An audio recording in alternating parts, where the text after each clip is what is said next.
Hi,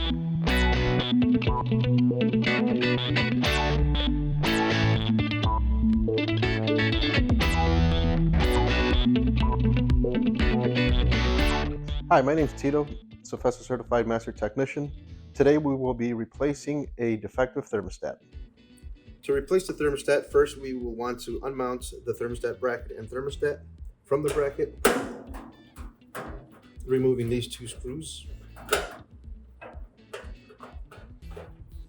Remove the knob and you'll have access to your flathead screws.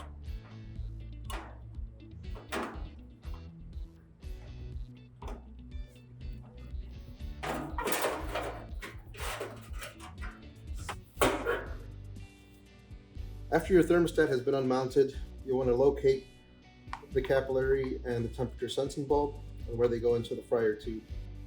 The location is right behind these two burners here. For easier access, you can either go through the back of the unit or you can simply remove these burners. If the fryer was previously on, you'll want to make sure not to touch anything because these will be extremely hot. Once you remove the burner, you will see the capillary and the bulb where it mounts into the fryer tank right there. With an empty fryer tank, what you're going to want to do is remove any fryer baskets or crumb trays that are in the vat.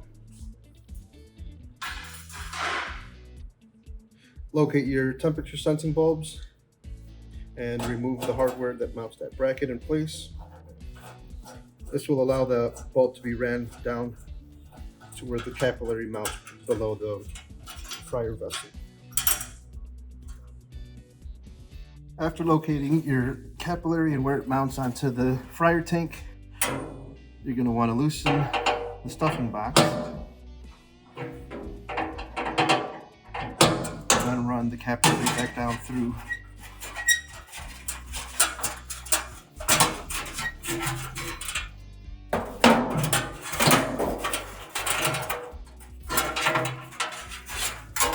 Last step will be removing the wires on the thermostat. You want to make sure to either take a picture or take note of where each wire went. Grab a Phillips head and loosen the screws.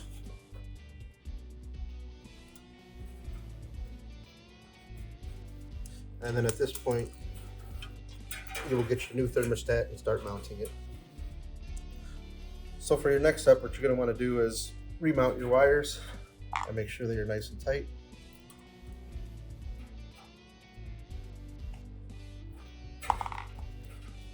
Locate your bracket and remount your thermostat.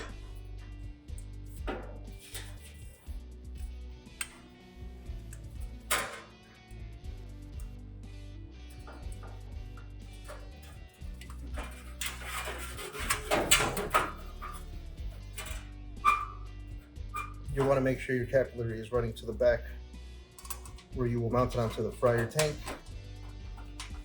making sure that you're not bending or kinking that capillary.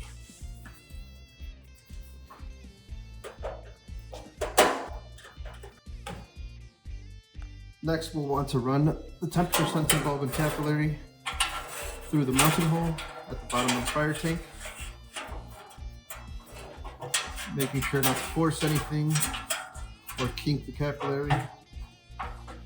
At this point, we'll want to tighten the stuffing box just about hand tight to allow movement of the capillary in case we need to adjust it when we're remounting the temperature sensing bulb.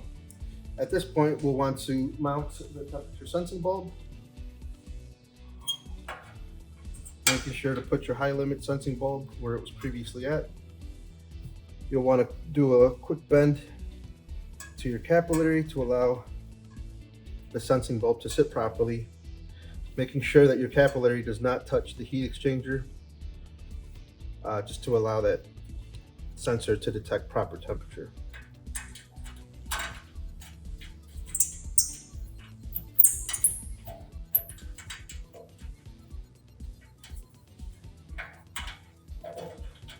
Once you have completed this step and tightened these to where they're nice and snug, you want to go back down to the bottom and tighten to make sure that there is no leaks at the bottom of the tank.